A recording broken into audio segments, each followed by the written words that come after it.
Hello, everyone. Welcome to 2018 Spring Parents Dyslexia Summit. Our guest today is Gibby Booth. Gibby is a dyslexic entrepreneur, author, speaker, writing teacher, and an avid dyslexic advocate. She is the creator and host of Dyslexia is My Superpower podcast. Welcome, Gibby. Thank you for being a part of our summit. Thank you very much for having me here. Gibby, your mission is to make sure that children who suffer from dyslexia know that they aren't alone. And I can tell you from my own experience that it's not only the children, but also the families of children with dyslexia who feel alone as well. So I applaud you for all your work and the difference you're making with your podcast. Oh, thank you. I appreciate that. So you are dyslexic, but you were not diagnosed until you were in college. So you had to go through almost your entire academic life undiagnosed and unfortunately feeling like you were a failure. Can you tell us more about those early years? Sure. So I knew something was wrong with my brain, but I didn't know it was, quote unquote dyslexia. When I started to figure it out when I was 5. My mom was trying to teach me how to tell time. And that was the first time that I realized my sister was able to pick it up really fast. And I would stare at this clock. She had one of those clocks with the movable hands. And when to this day, when I see one of those like in the store, I'm like, ugh. But I had this clock, and so she would explain it to me, and it would make sense. It'd be like, okay, so you're telling me that when the hand is this and this is this, it's noon, okay. And then she'd move the hands and be like, okay, so what time is it now? And everything that she had just explained to me had disappeared from my brain. And it was like I was looking at it for the first time, and I was like, I have no idea what time it is. And then my sister, who was 3 at the time, would pipe up and be like, it's 2:30, and I'd be like, what? How is she getting this and I'm not?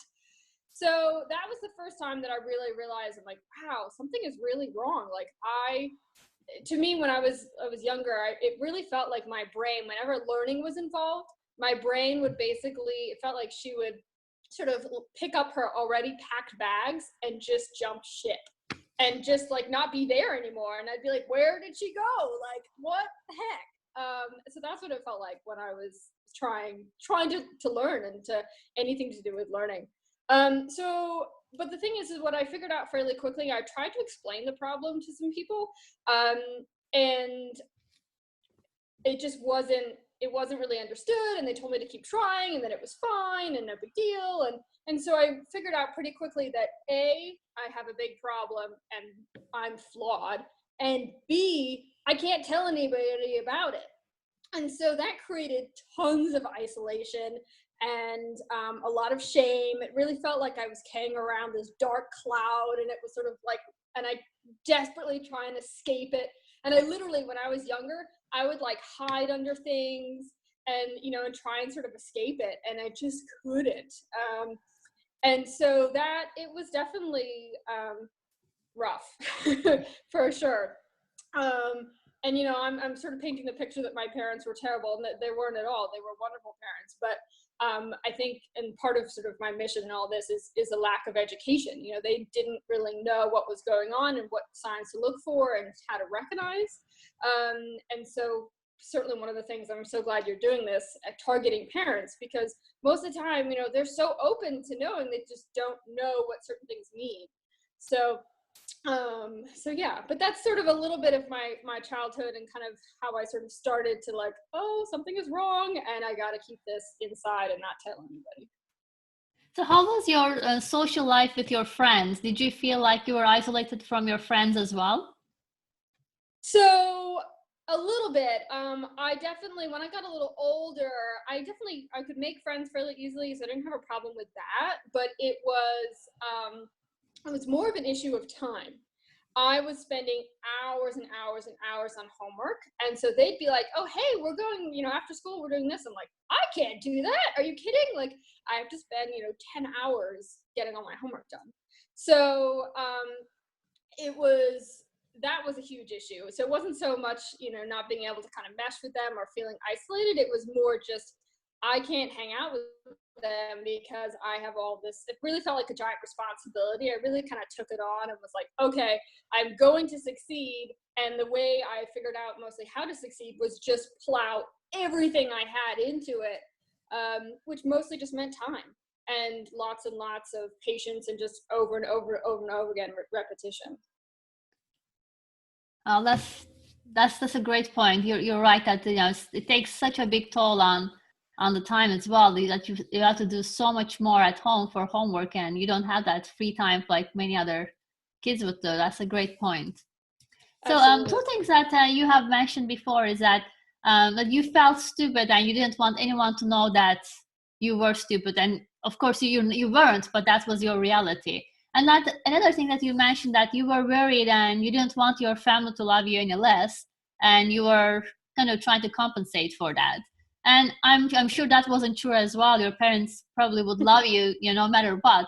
But that's a child's reality, because that's that's what they feel, and that's how they kind of lose their self-esteem, and they feel like they're stupid, or they're maybe not good enough for the love that they would receive from outside. So what was your first of all, what was your living like this for quite a few years before you were diagnosed? And also, like, what would you recommend to parents and also children who might be listening about what can they do to get themselves from that point, if they are there in their lives, to a better place where you are today?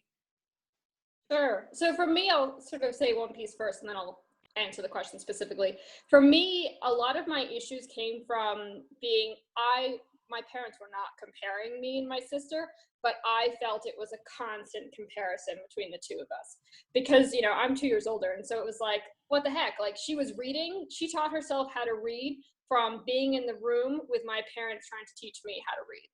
So it was like, so that was a huge thing for me, because I was like, well, this sucks. Like, she can do all this stuff and she's 2 years younger and I still can't.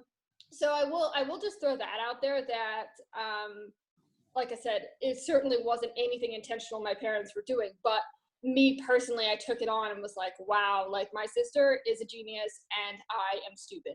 And so I think if I was an only child, I think I wouldn't have had that comparison to such an extreme.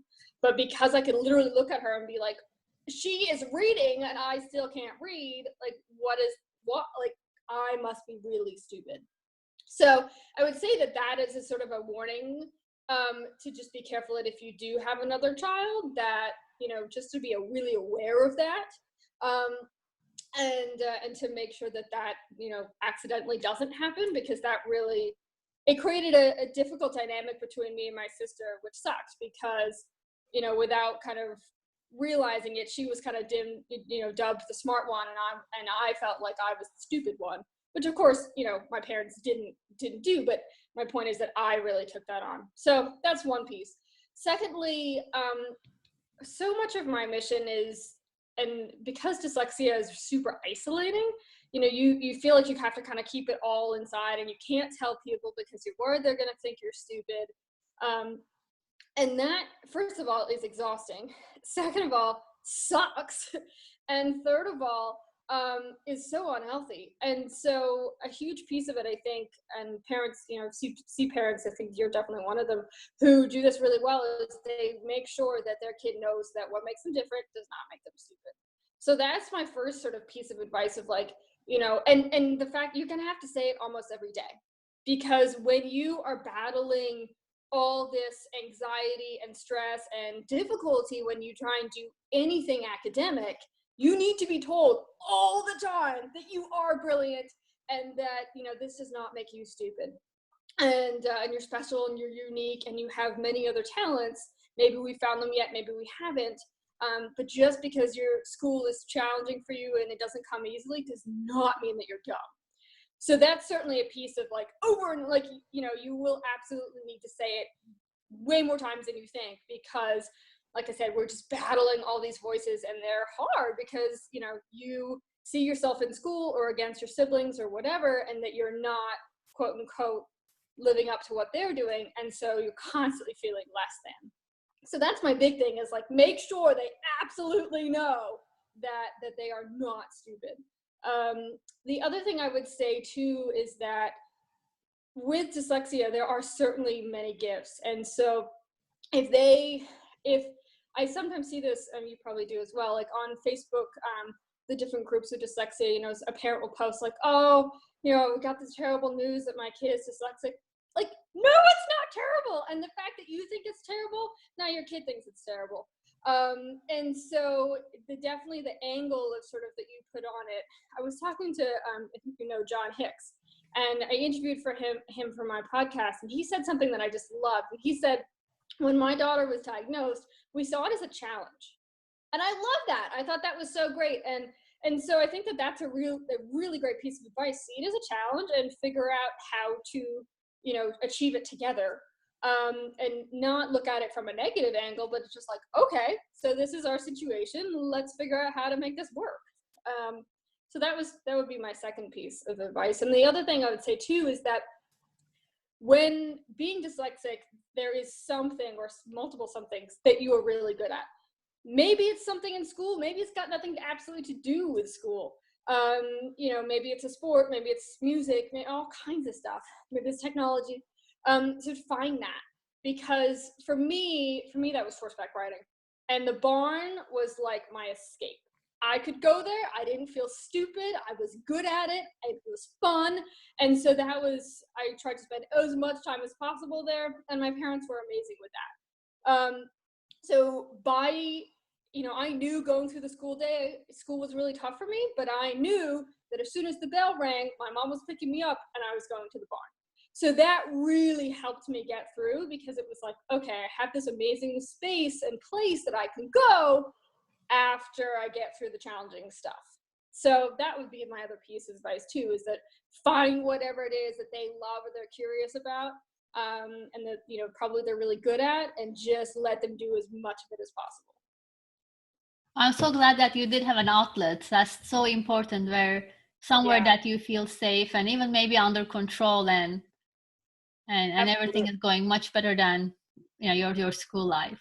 So one thing I realized as a parent is when I was growing up, we went to school and that was our accomplishment, and our success, or the level or lack of it, was measured by our grades. And I realized quickly that I had to redefine what success is in the family, and not just for the kids, but also I realized that maybe I was measuring my success based on things that the society had taught me, and it was so much more than that. So I felt like I became a better mom when my son was diagnosed and we started this journey, and I became a better person, a better mom, maybe even a better entrepreneur. It was an amazing journey for us, as you know. I love that you say that. That's really wonderful. So when you got the diagnosis, before that, I know you felt stupid. Did you feel relieved when you got the diagnosis, or did you hate it? Did you hide the diagnosis? How was that first initial response? Sure. So let me just sort of say a backstory of it so it makes more sense. When I went into 7th grade, my 6th grade teacher said to me, my parents sat us down and said, I really think that she should be tested, and that she should, instead of going to take a language in 7th grade, she should take the special reading class for 7th and 8th grade. And basically, to me, that was social suicide. I was like, there is no way that I'm going to do that, because everybody's going to ask, what language are you taking? And I'm going to have to say that I don't take a language, that I'm in basically the special group, and that everybody's going to think I'm stupid. So and at that point, dyslexia wasn't exactly mentioned, but it was just sort of like, why don't we get her tested to see if there's things there? And up until that point, she was the first teacher that noticed it, because I had gotten really good at hiding it. And so she said that, and so my parents went home, and I just literally pitched a fit for like 2 weeks, and was like, no way, like absolutely no, like I will do anything, like cut off my left leg, like just no way. And so we finally came up with the plan that I would take a language. I would take French, because my mom knew French. So I was like, okay, she can help me with it. But that if I started to not do well, if I started to struggle, then I'd be pulled out of the French class and put in the special English class. And so basically what I saw that as is like, okay, Gibby, you cannot fail, because this will be terrible if you do. So once I did, and as sort of I talked about earlier, I just plowed myself into it. into all my classes. And so I did pretty well. I did, A's and B's all through middle school, all through high school. And then I got to college and I was like, okay, like I figured out, my skill techniques of how I study and how my brain works, and I have to do this and this. And I had all these sort of tactics, and I sort of got into college, and I kind of scraped by my first year. And then my second year, I got more classes and more intense classes, and I just could not keep up with the workload. So what was happening is, the way my brain works is I will be listening to a lecture, and I will retain about 10% of the information. So what I have to do is write absolutely everything they say down, so that then I can reteach it to myself later. So what would happen is most teachers would write sort of like a, brief bullet point on the, slides. And so then I would have to basically fill it all in, because if I just looked at the bullet points later, like it wouldn't make sense to me. So I was like, going as fast as I could, writing all this stuff down. And then I had to go back and reteach it to myself, and reteach it to myself the next day and the next day. And that's just for one lecture. So, I had 5 classes, and you think about, like that's a lot of material. So I just couldn't keep up with it. And what was happening is that I would pull an all-nighter trying to get all this stuff in my brain, not sleep, go to class the next day, be exhausted. I mean, it was just, or I put all this energy, okay, I've got this test on Friday, I have to focus on this class, and I would. And then my other 4 classes would, go up in smoke because I wouldn't. So it was just a disaster. And I was really ashamed of it. And so I wouldn't even, my girlfriend at the time, like I was very, like my parents, like no one knew how bad it was. And so what happened was I failed 2 classes. I was in total denial. And I failed 2 classes that semester. I basically was under the impression of, I am working so hard, so this will just come through. It has to, because look, like I can't work any harder. And so that was sort of my thought process, which, wasn't exactly the most logical, but that's basically what I thought of, like, okay, this will work out because I am putting everything I can into this. And so what happened was I failed the 2 classes and was super embarrassed, went to my parents, and they were really wonderful about it. But my mom said, okay, I really, we need to get you tested at this point. So once I got tested, it was a little bit of a relief, because there was a big question of like, if I don't have dyslexia or something else, then what is my excuse for not being able to succeed? So that was like really stressful, because it was like, so there was a relief as far as like, okay, there's a reason for this, but there was also the fact that I also felt really bad about myself, because I felt like my techniques and my tactics for succeeding weren't good enough. They didn't cut it, because I still failed and I still needed additional help. So it was kind of two sides. It's like there was one side that was like, okay, thank God there's a reason for all this, and the other kind of was like, yeah, but this sucks because I wasn't able to do it by myself. Well, that's an interesting way of looking at it, and I'm a little bit concerned about myself now that you say this is how you studied and that's how you retain the information. That's exactly what I had to do, and I'm not diagnosed with dyslexia. I mean, I can write well, but my problems are with comprehension and retaining the information. And I feel like we all have brains that work differently. For sure. And it's all about finding those methods that work. And I feel like we have so much research on dyslexia today. So there are a lot of kids who are maybe mild or moderate, or maybe even in the middle, who don't get diagnosed today because they kind of find those ways early on. They understand that they have to work harder, and they find that writing and speaking the words help them.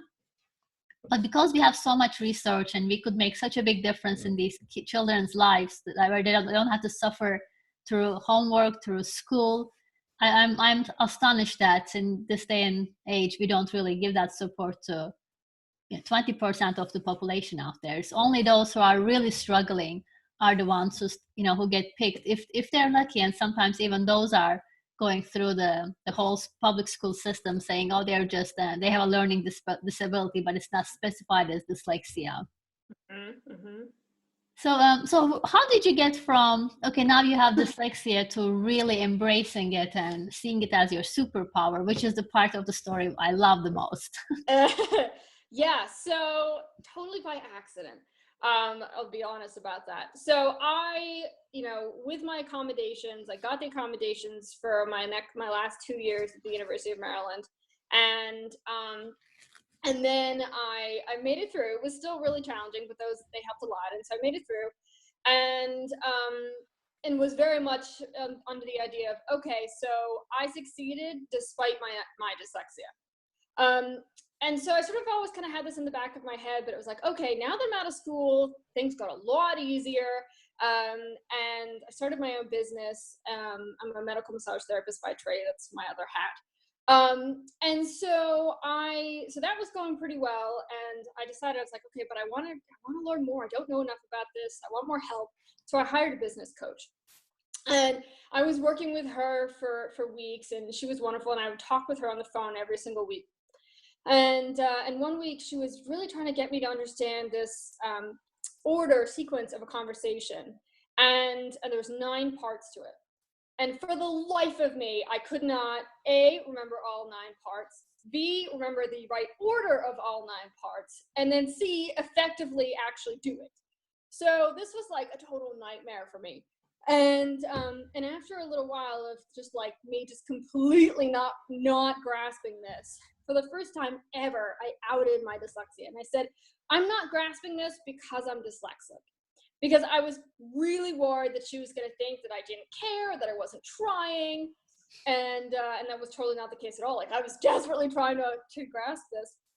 But she was, telling to me on the phone, and orally is not the best way that I retain it. So even though I was writing it down, I just wasn't able to. So I outed it, and I said, I'm dyslexic. This is why I'm not getting it. And I thought she was going to say, like, I totally understand. How can I help you? Like, okay, no problem. And she did the absolute opposite. And so she said, wow, that really makes sense. And I'm like, she's like, that's a really great thing. And she goes on and on about how awesome it is that I'm dyslexic. And I'm listening to this being like, no, like, absolutely not. Like, this is not a good thing. This has plagued my entire life. And so she's going on, and she's, naming all these people as successful dyslexics, and Whoopi Goldberg and Cher and Richard Branson and all these people. And I'm just like, no, like, this is not a good thing. You are not dyslexic. You don't know, like, no. And so I had a lot of respect for her. And so I was trying really hard not to be rude, but like, I definitely contemplated, I'm like, do I hang up the phone and pretend my phone died? Like, this is terrible. Like, I have to get out of this. And so we ended the conversation, and I thought about it, and it was still like, God, like, how dare she? Like, I was mad. Like, it felt like she had turned around and been like, the fact that you have cancer, it's a great thing. Like, it was that extreme for me, that it was just like, like, there's no way this is positive. So that happened. And then the next morning I woke up, and it was like I had an angel and devil on both shoulders. And I don't even know which one was which. But basically what happened was they started fighting constantly. And on the one hand, it was like, well, maybe she's right. Like, maybe there's something really to this. And the other hand, it was like, hell no. Like, this is not a good thing. This has been horrible your whole life. And so they basically fought for ages. And it was so annoying. I couldn't get anything done. And whenever, like, I was like I'd be at the office, and there they were. It was just like, leave me alone. And so after a couple of weeks of this, I was like, okay, fine. So I sat down and I Googled positives of dyslexia. And I literally said this out loud, like, fine, you win. I will look this up. So I Googled positives of dyslexia, and thinking, okay, maybe there's going to be like 5 hits. And I don't remember the exact number, but there were hundreds of thousands of hits pop up. And so I'm like, well, that's kind of interesting. So I'm thinking, oh, well, these are going to be like total bogus. Well, I'll start clicking on them. And basically what happened was I started seeing all my favorite characteristics about myself on these pages. And so it was like, what? Like, the fact that I'm tenacious, and the fact that I, don't give up, And the fact that I was always able, even as a kid, I was really able to look at a schedule and always fit stuff in. Like I would want a play date with something, with a friend of mine, and my mom would be like, "Oh, well, I have to take your kid to this place, and take your sibling to this, and so I can't, and I'd always be able to be like, well, but yeah, but there's a space here." And so all these sort of traits, it was like, wow, like, that's so interesting that they're dyslexic traits. Like, who would have known? So this was like huge.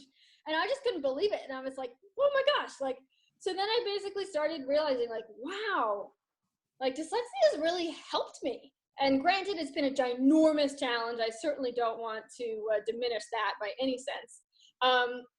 But it was like, wow, like, this has really made me the person that I am today. And so I started at that point sort of embracing it. So I wasn't quite at the point where I was like, okay, this is my superpower, but I was like, okay, like, this is kind of cool.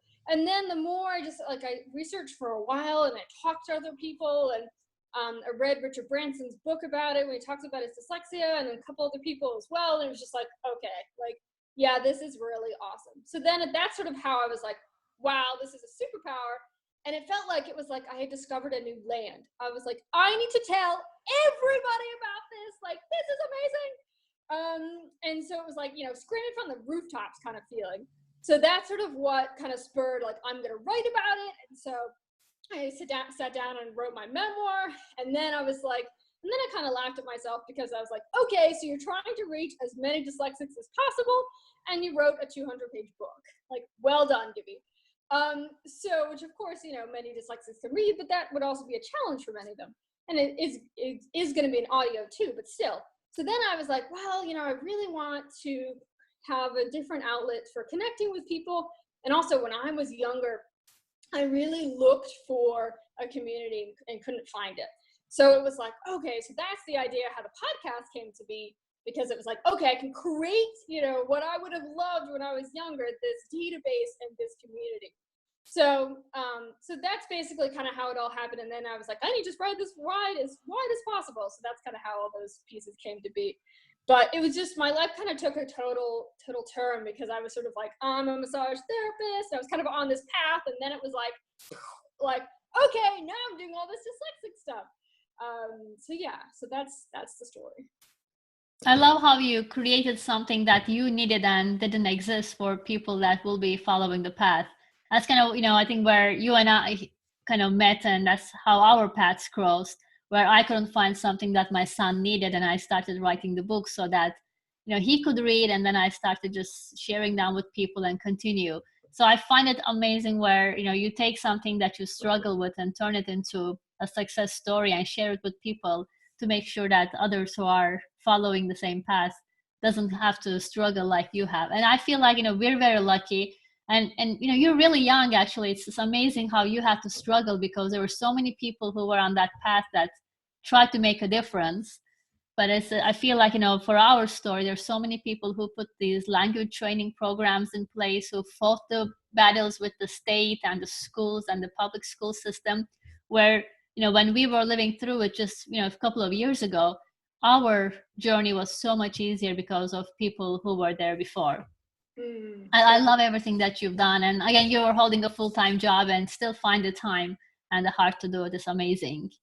Absolutely. Well, I just love it so much. Like, it was funny, because I was like literally kind of I'm squeezing it into my life, but it doesn't feel like that at all. It's just sort of like, I just love doing it. I love talking to people on my podcast and hearing their stories, and, people writing to me and being like, that episode really helped me. And so it's really, really great. So no, it definitely, it's a labor of love, but it definitely, I get so much joy out of doing it.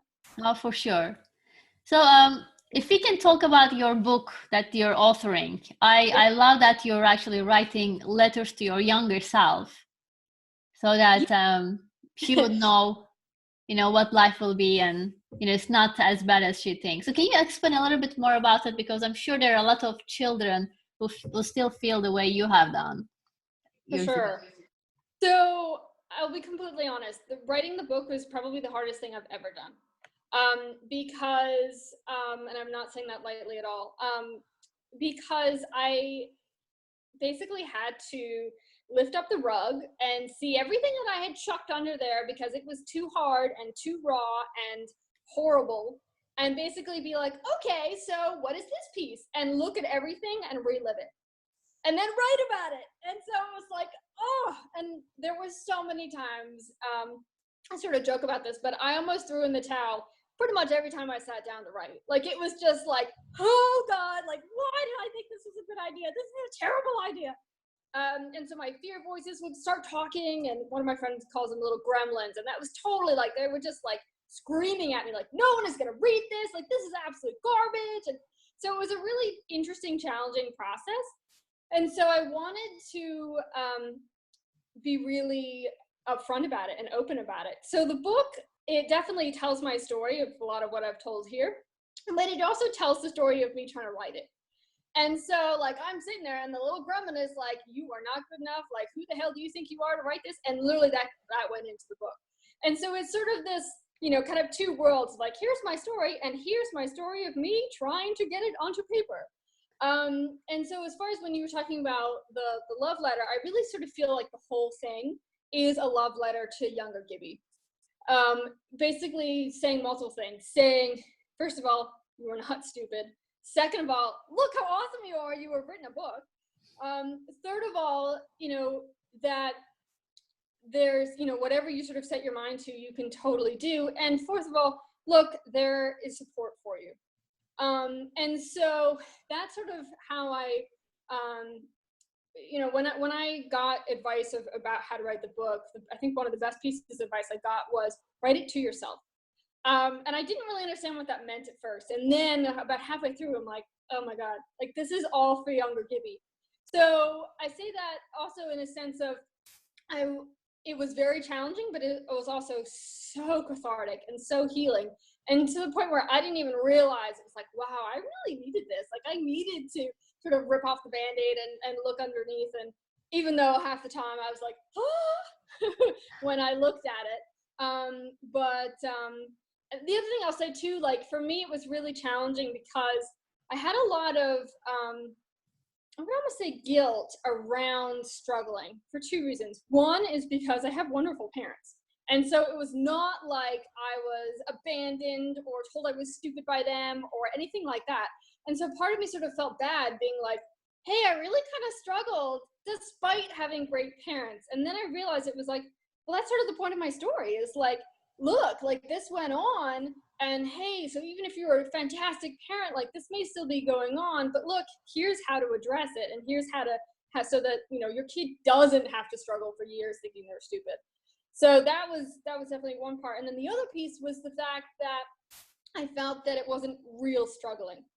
You know, we never had to worry about food on the table, like anything like that. And it wasn't a situation where like something really nasty happened to me. Like, you know, I wasn't physically attacked or anything like that. So it was very hard for me to be like, I really struggled, because I would then compare it to someone else who I was like, well, they really struggled. Like, they watched their mom, you know, be shot when they were 6, like, you know, so that was a big issue for me too, of like, well, what does it mean to struggle? And was my struggle real? Because it wasn't as bad as someone else's in my view of it. And that was an interesting point too, because it was like, no, Gibby, like, it's not a competition. Like, it's not this sort of like, well, they struggled more than you, and that, like, not at all. So that's in there too. So like I said, I wanted it to kind of be the sort of mesh of not just sort of like, here I am, here's my story, but like, here I am, here's my story, and here's the challenge of me trying to get it onto paper, and how that all kind of came, and the fear voices I was fighting, and all the doubt and everything like that. I cannot wait to read the book. So when do you think it will be out? So I'll be completely honest. I'm not a procrastinator. So I had set a line in the sand and was like, okay, so it's going to be out beginning of this year. And then I sat down with my editor sent me her last list of edits, which for me was really exciting, because when I first gave it to her, like, every sentence had like 5 things, and she did it in blue, not red, which was really nice, but still, it was like, oh my goodness. And so then, like, when I got it back, I was like, wow, I could go like 10 pages without a mark. Like, this is awesome. But what I realized is that what it made me do is when I was going through the last round of edits, it made me read the whole thing cover to cover again. And I hadn't read it in a little while, and so I read it, and it was really interesting because I thought, I'm like, okay, this is going to be great. Like, I'm going to be so proud of this. Like, look what I created. And that wasn't it at all. Like, I got to the end and was like, ugh. Like, I really liked that part, and that part was really great. But like, oh, there's this part, and I just really feel like I didn't give the story and the real feelings justice. And yeah, I didn't really do it over here too. And it just sort of felt, so I had this real sort of come to Jesus moment with myself where it was like, okay, is this my fear voices? Or is this me really, truly not feeling like this is where I want it to be for it to then go out into the world? And so I had this really kind of battle because it was very hard for me to kind of like make sure that it wasn't my fear voices sending me off on this sort of like journey to nowhere. And that totally wasn't it. It really, I was like, no, I really feel like I could connect deeper with this situation. And partly because it was so raw and so hard, I kind of skirted around the edge and didn't really sort of say, okay, like this is really what happened and this is really how crappy it made me feel. So this is a long answer. I'm basically saying that I went back to the drawing board and was like, okay, so I really want to dive into this and I really want to dive into this. And so basically, you know, like I said, it was supposed to come out at the beginning of the year, and now it's looking like it's going to be this summer. So that's what I'm really holding myself to, and I'm still sort of like muddling through all of this, but I am feeling much better about it. And like I said, I really wanted it to be a thing that I was just so proud of. And it's been, you know, it's going to be a 2-year project, so it's definitely been a long time. But I just really wanted to be able to hold it in my hands and be like, I gave everything into this, versus being like, well, yeah, you know, I gave everything on this part, but really not on this part. So that's the long answer, is this summer.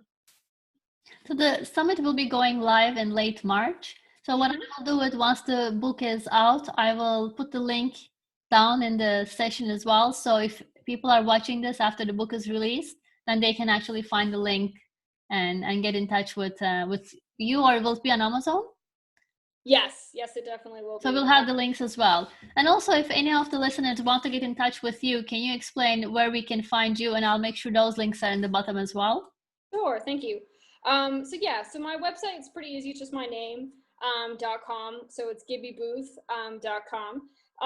That's probably the easiest way to find me. My podcast is also, it's on iTunes. It's also, there's a link right at the top, it says podcast on my website, so you can find it there, but it's also on iTunes, just under Dyslexia is our superpower.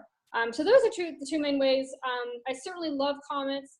So certainly reach out to me, comments, questions. There's a contact form thing on my website. I'm on Facebook under Gibby Booth. That's sort of my dyslexia page. So those are the three main ways to find me. Twitter does not make sense to my brain, so I'm not on Twitter. I get asked that all the time, what's your Twitter handle? I'm like, what is the handle?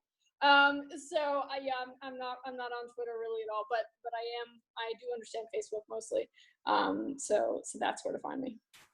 Oh, that's great. Well, thank you so much for being on the summit. I love talking to you and just, you know, sharing your story with everyone, because you really have lived every step of this journey with passion, and now you're actually feeling that you can embrace your dyslexia, and that's your superpower. It definitely is. Well, thank you very much for having me. I appreciate it. Okay, have a wonderful day. Bye. Thanks, you too.